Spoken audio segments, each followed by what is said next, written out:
नमस्कार, स्वागत आहे तुमचं आपल्या यूट्यूब चॅनलमध्ये, ज्याचं नाव आहे मराठी स्टोरीज वर्ल्ड. आणि आज आपण ऐकणार आहोत मन वेडे तुझवर जडले भाग 77. असं दुसऱ्याच्या मुलाला स्वतःचं मूल म्हणून ते घर स्वतःचं होतं का? आत्या म्हणाली. आत्या, कुणी काहीही बोलू, ही माझी मुलगी आहे आणि आता हेच सत्य आहे.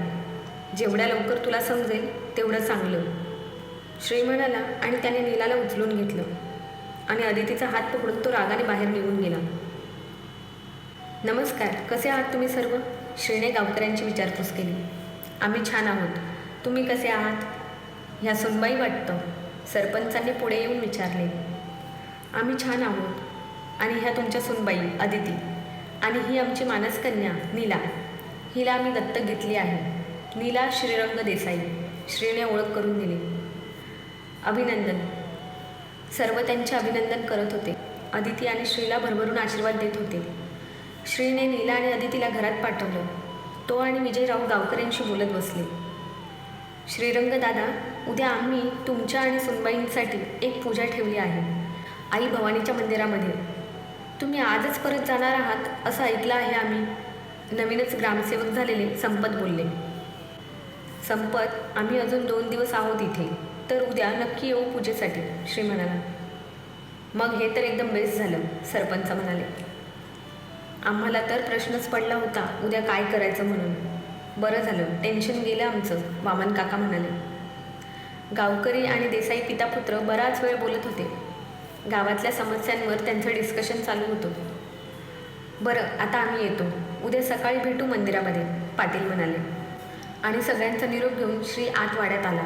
पण बाहेर न थांबता तो तडक त्याच्या रूममध्ये निघून गेला. आई, तुला जरा शांत नाही राहता येत का? का अशी उलटसुलट बोलत असते तू भाईला? आत्ता कुठे तर तो खुश दिसत होता, तुला ते सुद्धा नाही पाहलं का? प्रसाद रागात बोलत होता. प्रसाद, ही पद्धत झाली का आईबरोबर बोलायची? सावित्रीबाई म्हणाल्या. सॉरी मामी, पण आई बरोबर वागली का? मला सुद्धा आईबरोबर असं बोलायला आवडत नाही, पण ती कधी कधी अशी वागते की मला सहनच होत नाही आणि माझ्यावरचा ताबा सुटतो, प्रसाद म्हणाला. कधी कधी तर मलाच कळत नाही तुम्ही माझी सख्खी मुलं आहात की सावत्र. सुमित्रा त्या पाय आपटतच किचनमध्ये निघून गेल्या. प्रसाद, अरे तू तरी शांत हो, असं सगळ्यांनी चिडचिड करून कसं जमेल? सावित्रीबाई त्याला समजावत होत्या. मामी, मी शांतच आहे ग, पण आईला काय गरज होती बाईबरोबर असं बोलायची? त्यांचा स्वभावच तसा आहे आणि हे तुला सुद्धा माहीत आहे ना. मग, सावित्रीबाई म्हणाल्या. पण ह्या स्वभावामुळे तिची जवळची माणसं तिच्यापासून दूर जात आहेत, हे का नाही समजत तिला? प्रसाद वैतागत म्हणाला. प्रसाद, स्वभावाला औषध नसतं, सावित्रीबाई उसासा सोडत म्हणाल्या. अदितीसुद्धा त्यांचं बोलणं ऐकत होती आणि ते काय बोलत आहेत हे समजून घेण्याचा प्रयत्न करत होती. मामी, मी जाऊन भाईबरोबर बोलतो, तू आमच्यासाठी मस्त 2 कॉफी पाठवून दे, प्रसाद म्हणाला. अरे पण आता जेवणाची वेळ झाली आहे, जेवून घेतलं असतं तर, सावित्रीबाई म्हणाल्या. मामी, भाईचं डोकं आता गरम आहे, तो इतक्यात जेवणार नाही, थोडी कॉफी घेतली की बरं वाटेल त्याला, प्रसाद म्हणाला. हो, तुझं म्हणणं बरोबर आहे, पण त्याचं डोकं कसं शांत करायचं मला माहीत आहे, सावित्रीबाई विचार करत म्हणाल्या. प्रसाद श्रीच्या रूमकडे गेला. सावित्रीबाईंनी अदितीला प्रसाद आणि श्रीसाठी कॉफी करायला सांगितली आणि कॉफी झाल्यावरती ती घेऊन जायला सुद्धा सांगितली. भाई, आत येऊ का? प्रसादने जरासं भीतभीतच विचारलं. हो, ये ना आत. भाई, आईच्या वतीने मी माफी मागतो. अरे ती वाईट नाही, पण कधी काय बोलावं हेच तिला कळत नाही. तिच्या बोलण्यात राग असतो, पण त्याच्या मागची काळजी सगळ्यांनाच नाही समजत. जेव्हा वहिनी ह्या जगात नाही असं तिला कळलं ना, तेव्हा खूप रडली होती रे ती. आणि जेव्हा कळलं ना की वहिनी जिवंत आहे, तेव्हा पूर्ण गावाला पेढे वाटले होते तिने. किती आनंद झाला होता तिला, माहिती आहे तुला? प्रसाद सांगत होता. प्रसाद, मला माहिती आहे आत्याचा स्वभाव, तिच्या मनात काही नसतं रे, पण कधी कधी असं काही बोलते की मनाला लागतं ते, श्री म्हणाला. भाई प्लीज माफ कर ना आईला. प्रसाद, अरे मला थोडासा राग आला, याचा अर्थ मी तिच्यावर रुसलो असं नाही. मला माहिती आहे त्या बोलण्यात सुद्धा माझी काळजीच होती. भाई, तुला आणि वहिनीला एकत्र बघून खूप आनंद झाला आहे मला, पण तू लगेच आजच रिटर्न जाणार आहेस, मामी म्हणत होती. प्रसाद म्हणाला. जाणार होतो, पण आता नाही जाणार. ही जखम बरी होईपर्यंत ऑफिशियल सुट्टी आहे मला. सो मी 2-3 दिवस तरी इथेच आहे मी. श्री आरामात एक हात वर करून डोक्याखाली घेत म्हणाला. हे छान झालं. निदान 2-3 दिवस तरी तुझ्यासोबत राहता येईल. प्रसाद हसत म्हणाला. काय? मला लागलं आहे हे छान झालं. श्री त्याच्यावर नजर रोखून म्हणाला. अरे अरे नाही बाई, तसं नव्हतं मला म्हणायचं. तुझ्याबरोबर राहता येईल याचा आनंद झाला मला. बापरे, हा भाई कधी काय विचार करेल खरंच. प्रसाद मनातच बोलत होता. दोघे बोलतच होते की अदिती कॉफीचा ट्रे घेऊन आत आली. थँक्यू वहिनी, आम्हाला गरजच होती कॉफीची. प्रसाद कॉफी घेत म्हणाला. तेवढ्यात श्रीचा फोन वाजला आणि तो फोन घेऊन बाहेर गेला. अदितीसुद्धा जायला पाठीमागे वळाली. वहिनी, प्रसादने आवाज दिला. हो भाऊजी. वहिनी, थँक्यू सो मच. तू परत आल्याने मला माझा भाई परत मिळाला. आता परत कधीच त्याला एकटं सोडू नकोस. कुठलीही आणि कशीही परिस्थिती आली ना तरी माझ्या भाईची साथ सोडू नको, त्याचा हात सोडू नकोस. तुझ्याशिवाय तो जगू नाही शकणार. प्रसाद इमोशनल झाला होता. त्याचे डोळे भरले होते. नाही जाणार कुठेही त्यांना सोडून आता, अदिती म्हणाली आणि तिथून निघून गेली. श्री आत आल्यावर त्याने प्रसादबरोबर थोड्या इकडच्या तिकडच्या गप्पा मारल्या. प्रसाद, माझं तुझ्याकडे एक काम आहे. कसलं काम? प्रसादने विचारलं. प्रसाद, मला वाटतं तू मुंबईला यावंस. मला तुझ्या मदतीची गरज आहे. भाई, तुला हे चांगलंच माहिती आहे की मी मुंबईला येणार नाही. हो, मला ते माहीत आहे, पण माझ्यासाठी नाही तर तुझ्या वहिनीसाठी तर येशील ना. भाई, तुझ्या आणि वहिनीसाठी काही पण. तू माझा जीव जरी मागितला तरी मागे पुढे बघणार नाही मी. प्रसाद इमोशनल होत म्हणाला. जीव नको मला तुझा वेड्या, तुझा वेळ हवा आहे. म्हणजे? भाई, मला समजेल असं बोल. प्रसाद, मला ड्युटी करून बिझनेस सांभाळणं कठीण जात आहे. अगोदर हे सगळं मॅनेज होत होतं, पण आता अदितीलासुद्धा वेळ देणं गरजेचं आहे. तिची स्मृती परत आणायची असेल तर तिला जास्तीत जास्त वेळ देणं गरजेचं आहे. भाई, असं असेल तर मी यायला तयार आहे, पण माझ्या मुंबईला येण्याने आईच्या स्वप्नांना गती मिळेल त्याचं काय? मला कधीही तुझ्याबरोबर किंवा बनीबरोबर कॉम्पिटिशन करायची नाही. प्रसाद, मला सगळं माहीत आहे. माझ्यापासून काही लपलेलं नाही. तू कसा आहेस हे मी चांगलंच ओळखून आहे. त्यामुळेच तर माझ्या मदतीसाठी मी तुला निवडलं आहे. सध्या देसाई इंडस्ट्री यशाच्या शिखरावर आहे आणि मला तिला अजून उंच जाताना पाहायचं आहे. बाबा आणि बनी प्रयत्न करत आहेत, पण हा डोलारा आता इतका वाढला आहे की त्या दोघांना नाही पेलवणार. मी सुद्धा ड्युटी आणि अदितीमध्ये अडकलो आहे. मला आता तुझ्या मदतीची गरज आहे. मला चांगलंच माहीत आहे तुला ह्या प्रॉपर्टीमध्ये पैशामध्ये अजिबात रस नाही ते. श्री प्रसादच्या खांद्यावर हात ठेवून म्हणत होता. पण भाई, इथल्या बिझनेसचं काय? प्रसाद, अरे इथला बिझनेस तसंही नो प्रॉफिट नो लॉसवर चालला आहे. इथला प्रोजेक्ट फक्त गावकऱ्यांच्या भल्यासाठी तर चालू आहे. आणि तू नसताना तुझा मित्र प्रभात आहेच की, नीतू आहे इथला बिझनेस सांभाळायला. श्रीने प्रसादला सांगितलं. ठीक आहे भाई, तू म्हणशील तसं, पण मला थोडा वेळ हवा आहे. इथली पेंडिंग कामं मार्गी लावून मग मी येतो. प्रसाद म्हणाला. ये होईना बात, असं म्हणत श्रीने त्याला मिठी मारली. पण जास्त वेळ लावू नकोस. श्री त्याच्या पाठीवर थोपटत म्हणाला. नाही लावणार. मला सुद्धा माझी जुनी वहिनी परत हवी आहे आणि माझ्या भाईचं सुखसुद्धा. प्रसाद त्याच्याकडे बघत म्हणाला. प्रसादबरोबर बोलून श्रीला जरा बरं वाटलं होतं. भाई, चल जेवून घेऊया. तुझं माहीत नाही, पण मला तर खूप जोराची भूक लागली आहे. प्रसाद म्हणाला. तू हो पुढे, आलोच मी. थोड्या वेळात फ्रेश होऊन श्रीसुद्धा खाली गेला. पायऱ्यांवरून खाली उतरत असताना त्याची नजर समोर गेली आणि तो होता तिथेच उभा राहिला. समोर काय चाललं आहे हे बघून तो आवाज झाला होता. मगाशी नीलाचा रागराग करणारी आत्या आता तिला स्वतःच्या हाताने जेवण भरवत होती. श्रीचा तर त्याच्या डोळ्यांवर विश्वास बसत नव्हता. ही आत्या म्हणजे पण ना एक अजब रसायन आहे. कधी रागवते, कधी डाफरते, कधी टोमणे मारते, तर कधी अशी इतक्या प्रेमाने वागते. कधी कधी नको तेवढी काळजी करते. नक्की आहे तरी कशी ही मल्टी कॅरेक्टर? श्री मनातच विचार करत होता. भाई, एवढा विचार करू नको. तुझीच आत्या आहे ती. रागापाठीमागे प्रेम दडवता येतं तिला. अगदी तुझ्यासारखंच. प्रसाद श्रीच्या मागून येत त्याच्या खांद्यावर हात ठेवत म्हणाला. हो, ते दिसतंच आहे मला. तरीही कधी कधी मी विचार करायचो, मी असा कसा आहे म्हणून. आत्ता कळलं, मी एकदम माझ्या आत्यासारखं आहे ते. श्री हसत म्हणाला आणि दोघे खाली गेले. अगं सावित्रा, ती बघ मुलं आली. जेवायला वाट बघू लवकर, भूक लागली असेल ना त्यांना, आत्या म्हणाले. हो हो, लगेच घेते वाढायला, सावित्रीबाई लगबगीने म्हणाल्या. नीतू, मामीला मदत कर गं, आत्या म्हणाल्या. हो आई म्हणत नीतू लगेच सावित्रीबाईंच्या मदतीसाठी किचनमध्ये गेली. सावित्रीबाई, नीतू आणि अदिती डायनिंग टेबलवर जेवण लावत होत्या. अहो, जेवायला येताना सावित्रीबाईंनी विजयरावांना आवाज दिला.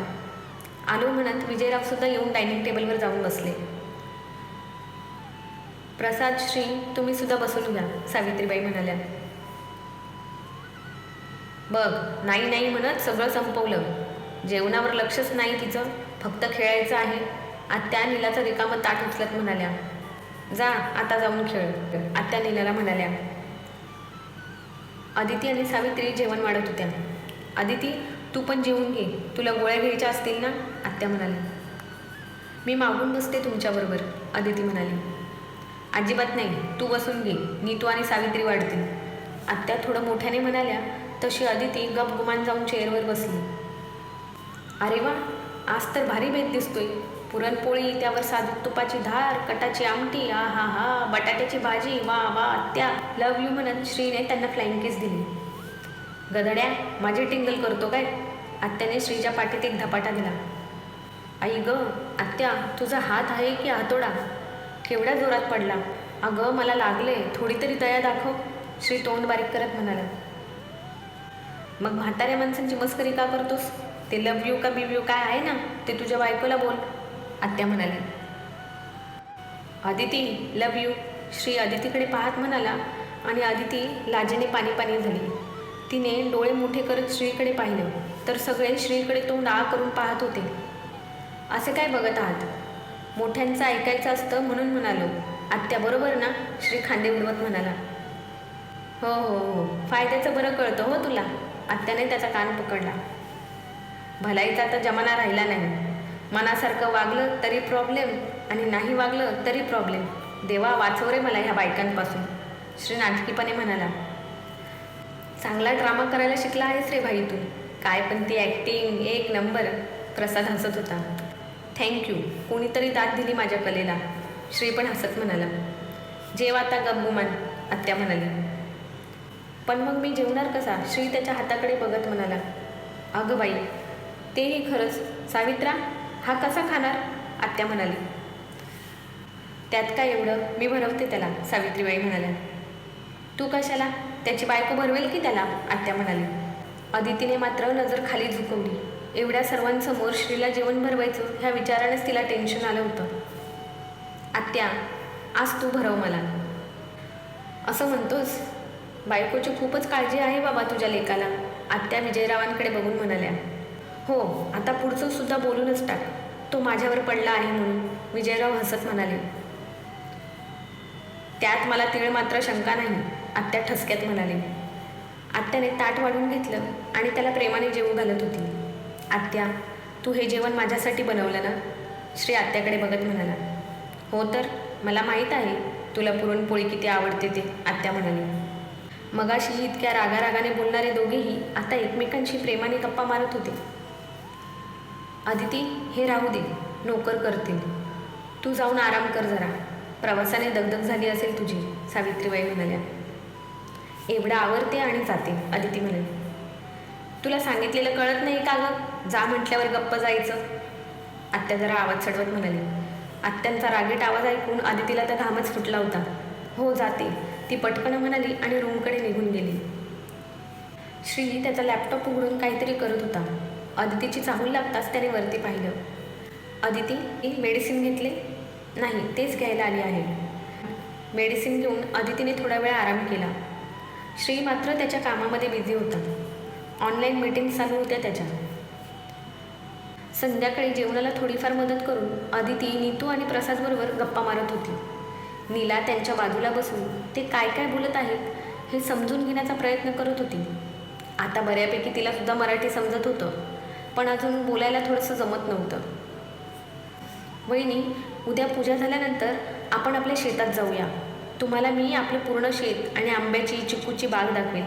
तिथे आपलं घरसुद्धा आहे, प्रसाद म्हणाला. हो, मलासुद्धा आवडेल बघायला. डन, ठरलं तर मग. आपण पूजेनंतर फार्म हाऊसवर जाऊया. नीतू अदितीला टाळी देत म्हणाली. तिघांची चांगली गट्टी जमली होती. दादा, आपलं तर ठरलं, पण भाईचं काय? तो तयार होईल ना यायला, नीतू म्हणाली.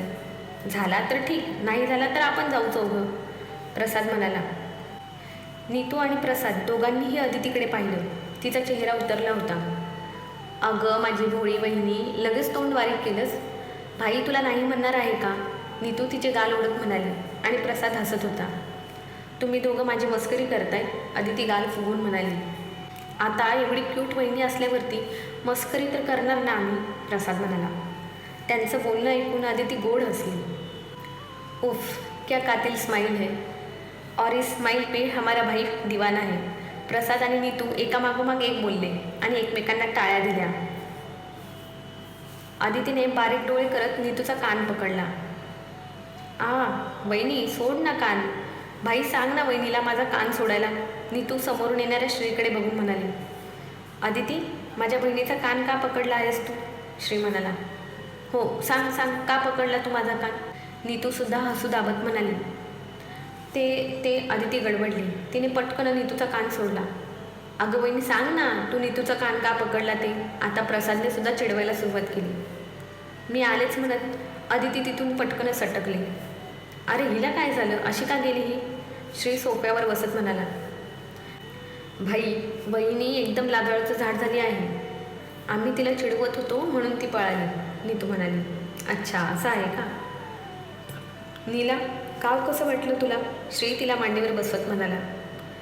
तिने सुद्धा त्याच्या गळ्यात हात गुंफले. बहुत अच्छा लगा मुझे यहाँ पे.